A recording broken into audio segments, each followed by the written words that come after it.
So next thing we're gonna do is we're gonna learn how to open up a canvas. For those of you who don't know, today you're gonna find out.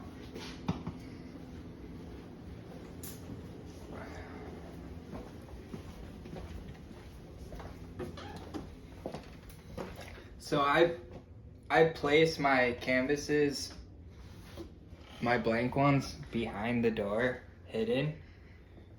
Typically, I will be displaying art all over the room and stuff, but I don't have a bunch up right now because all my best work I've given out and done for other people.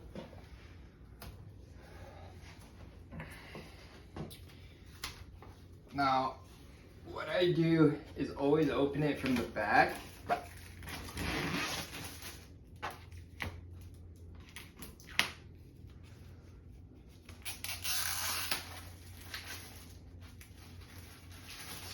And if you got a cut along this wood or something like that, at least you're not damaging the canvas when you do that.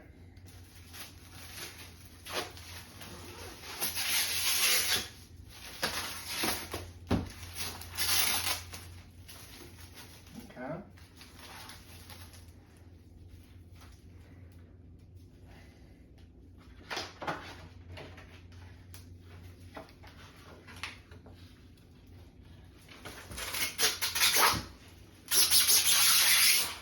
We're gonna slide, trying to keep the wrapper on one canvas. Slide that out. Put that back in its place. And then we got our canvas that we're gonna be working with.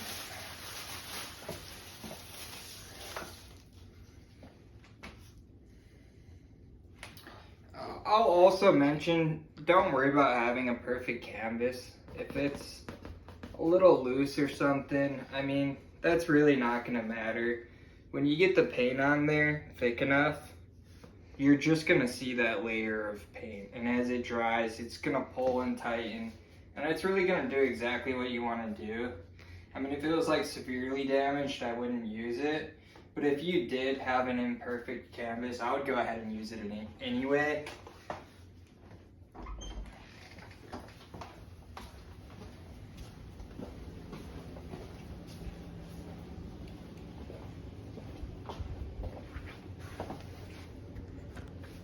Now, what you're gonna see immediately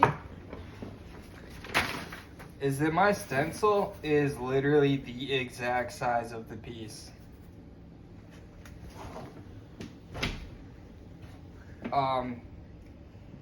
This caterpillar is only one part of the image. There's actually going to be 3 creatures in the image. I'll show you the mock-up drawing that I did, and I'm going to use that mock-up for my placement. And it's also going to help let me know where to cut this thing down so that I can tape it down to the edges. And I may even tape in extra paper here so that my adhesive is towards the outer edge of the piece, probably about 1 inch around it.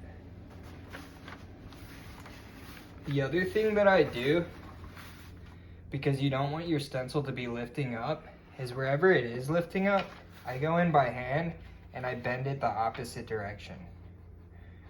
Now by doing that, it does still lift a little, but not as much, and it's gonna touch the canvas where you want the crispest part of the line to be.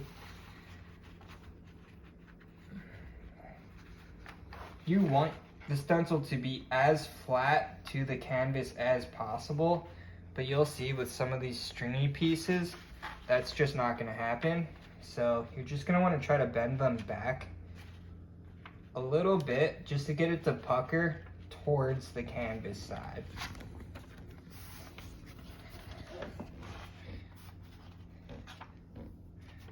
And you're gonna wanna do this very carefully without ripping it.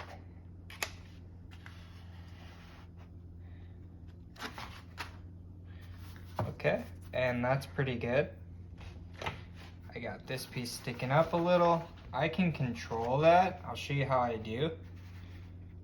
But I'm still gonna go ahead and pucker it back just a little bit. And then I'll get my mock-up drawing. I'm gonna measure it out and I'm gonna use that as my placement.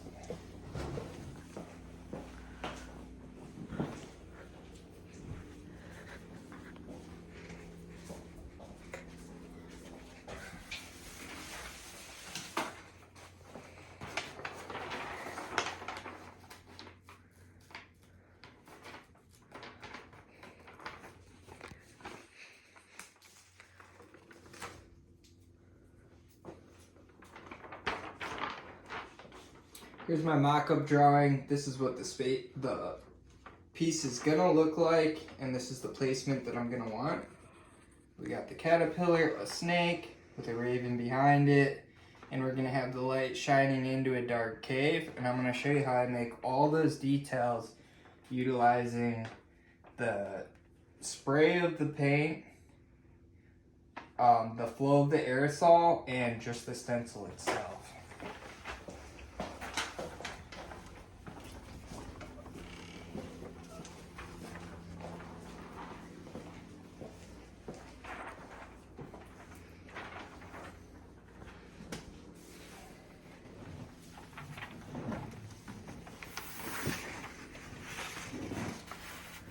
So now how I'm going to use this mock-up,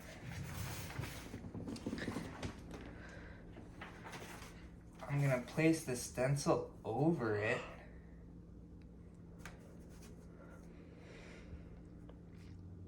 Okay? Don't do this on your canvas. Remove your canvas for this step.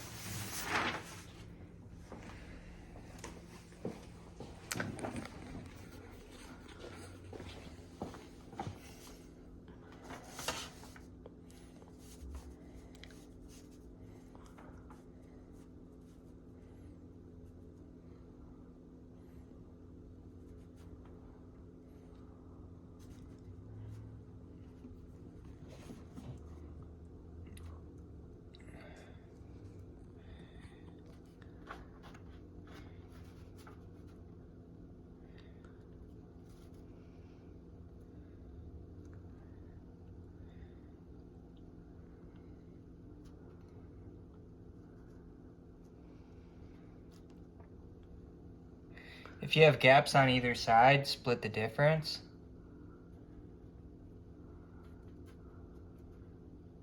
Make sure it's touching at the closest inner contact points. Alright, but this step doesn't have to be perfect because you're going to create a new placement. I'm going to try to use the placement that I had as much as possible.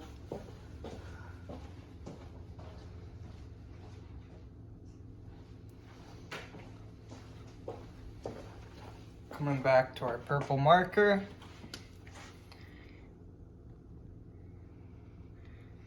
You're gonna make sure it's where you want it.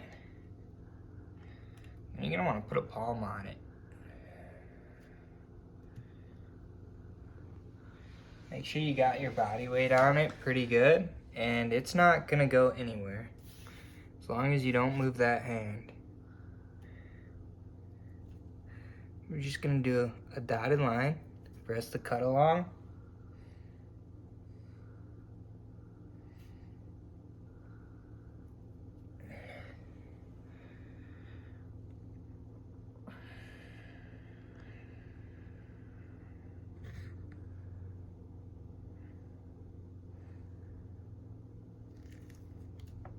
And that looks pretty good.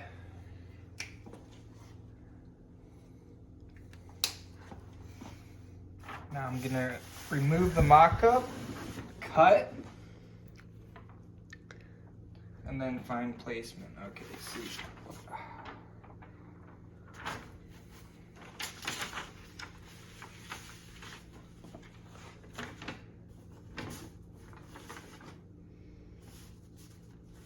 We got that bottom line, but I'm gonna go ahead and get the top line too.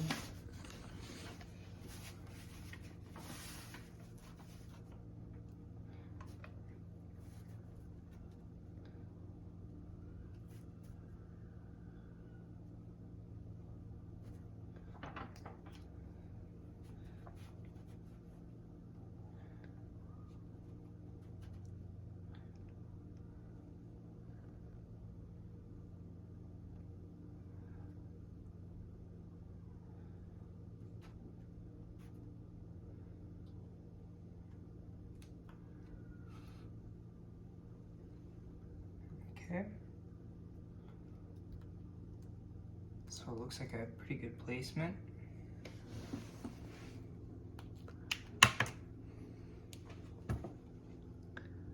And then I forgot this sideline here, actually.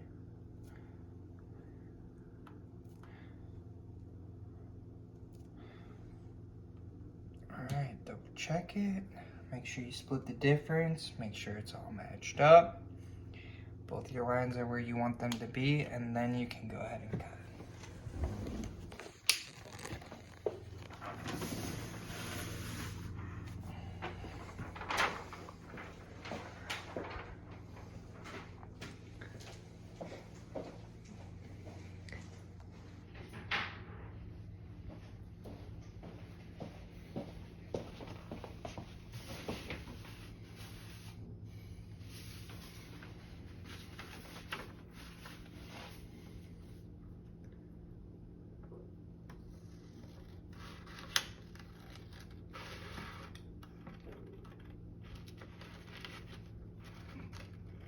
You're gonna connect the dots,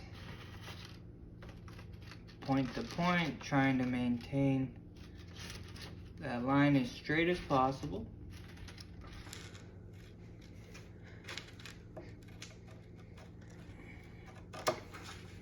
It does get a little squiggly, that's okay, because you'll stick your inner points of contact and match that dotted line up with the edge of the canvas. Because our mock-up is drawn on a piece of paper the exact size of the canvas.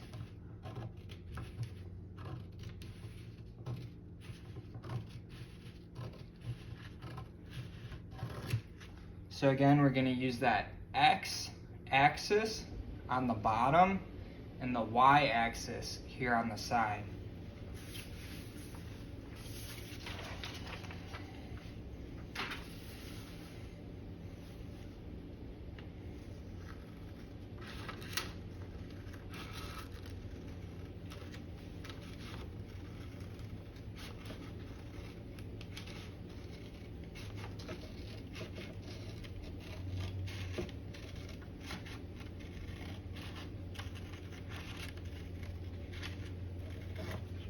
Alright,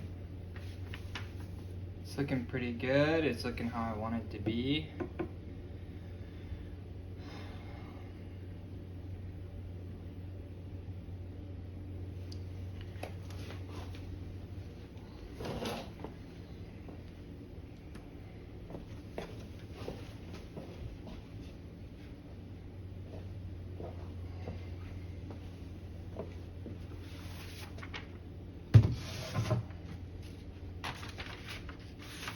Now,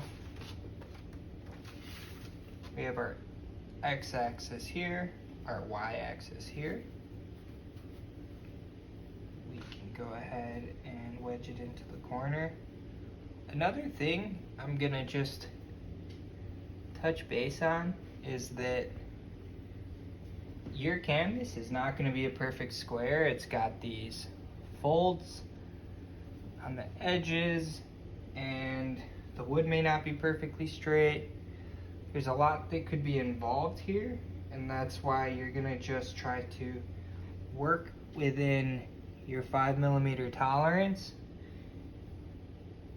and do the best that you can to stick to that. You should be fine.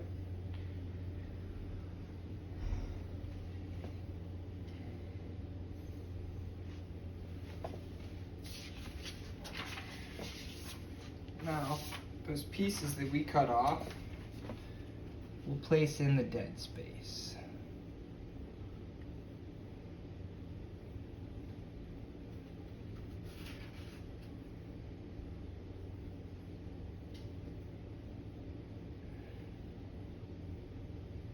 And I'm gonna leave a 1/2 inch to 1 inch border around it.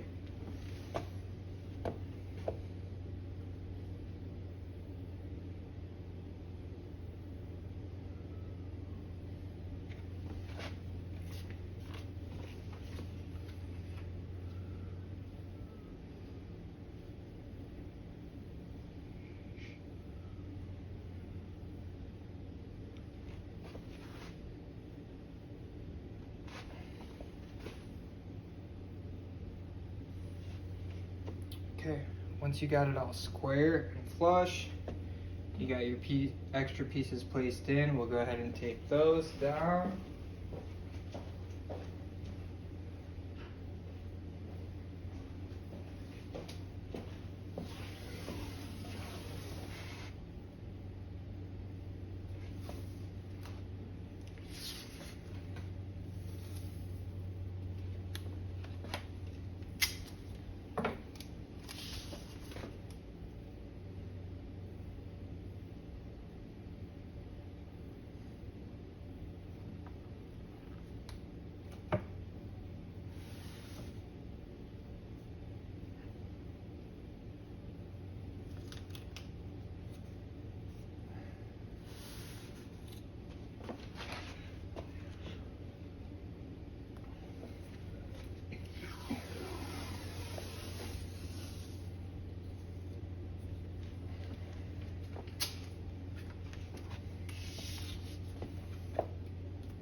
Okay.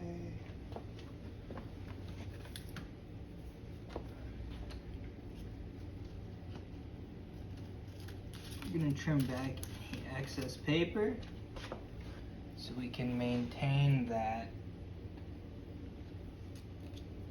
1/2 inch border around it for sticking it down with the adhesive of the tape.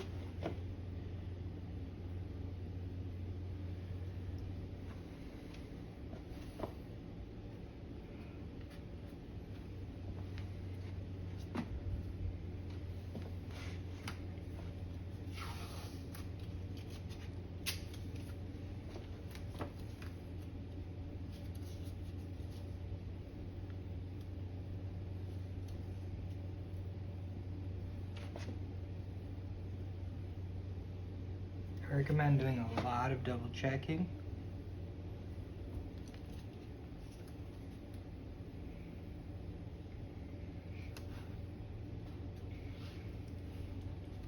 And you want tape on all the seams so that you're not letting any of the aerosol get behind the stencil.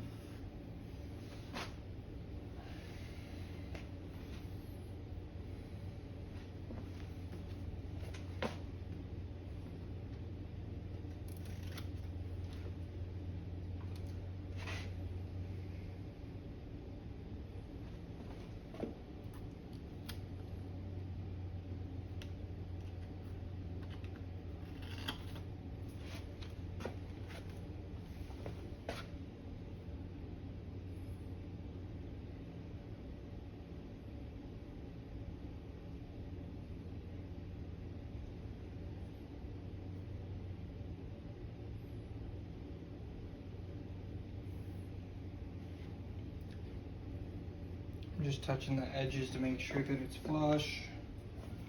And then, I want to pay attention here.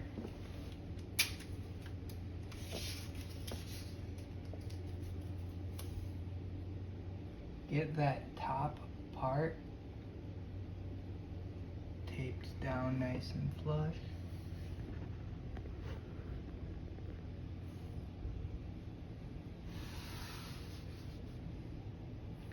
And now our placement is secured. I can lift it up and drop it back down. It's gonna go right back in the same place. I don't have to worry about it moving on me. And you're not gonna wanna let this edge lift up, because you're gonna trim back the rest of the paper.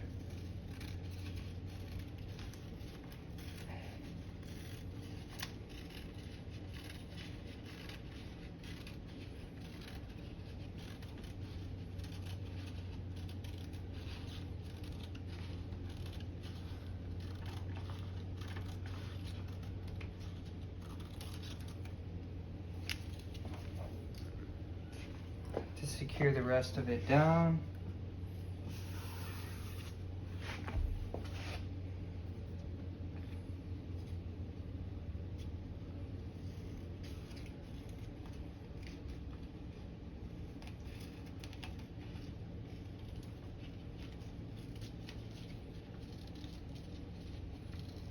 The placement really does take almost as long as cutting it out or tracing it. Each step takes about the same amount of time, depending on what kind of speed you're working at and how many breaks you take.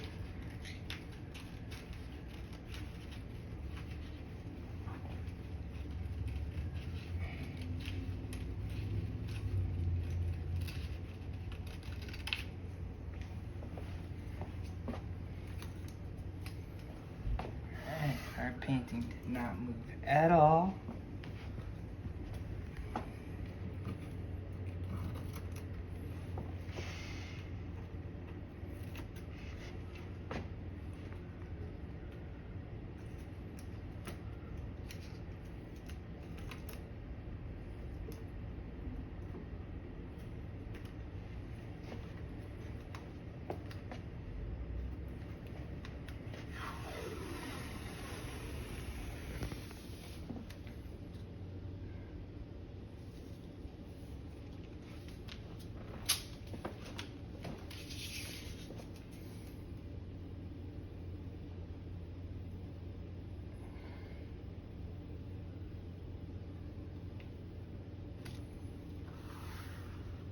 And that's how I work. When I tape the top down, then I pull the paper straight and I tape the bottom down to keep it tight like a drum. Then I'll do side by side, always doing opposite sides first.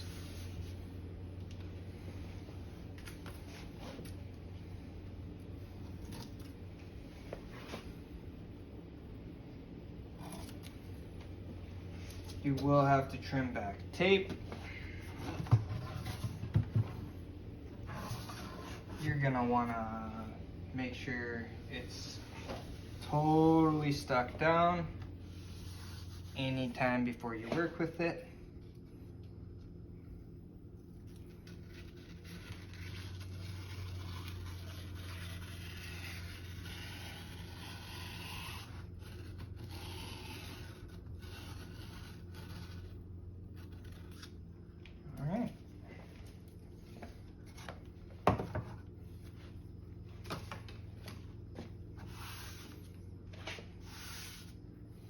And you'll see that it does still lift here a little bit, and I'm going to show you how we control that.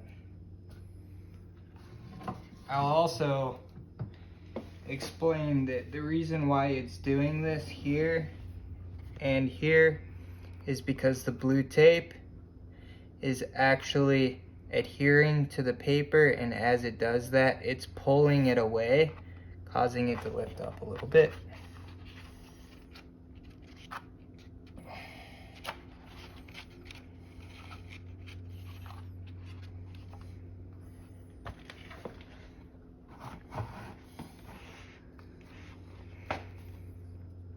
Looks like we're just about to run out of tape.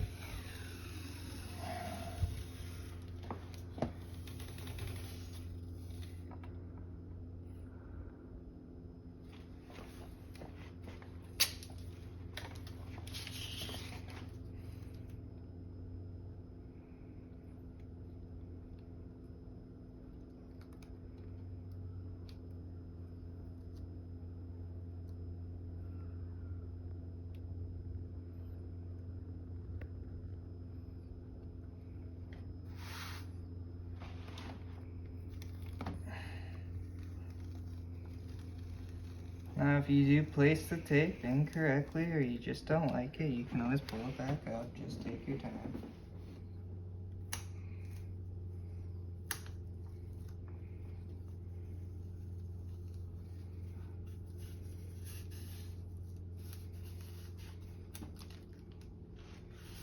Make sure it's stuck down.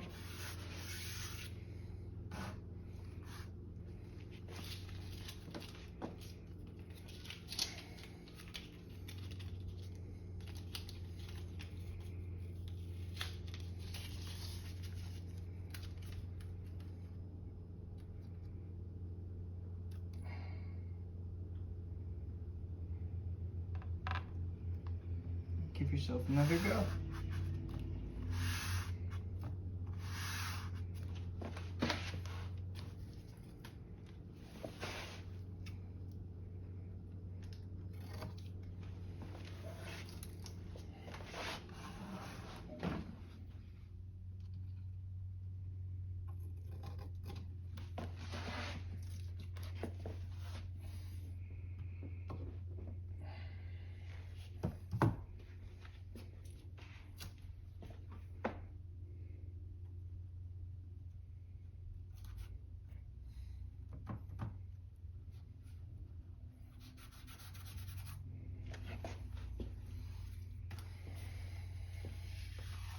See if we just got enough.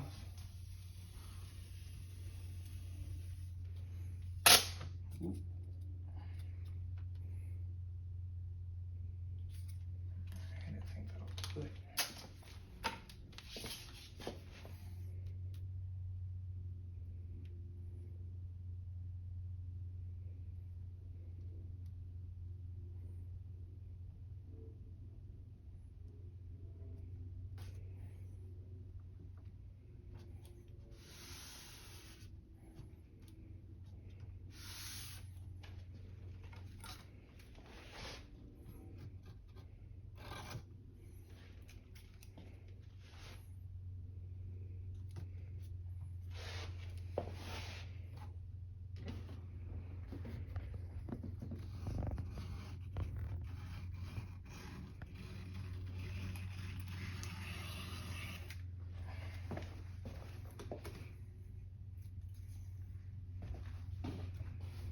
And that's exactly what you want it to look like.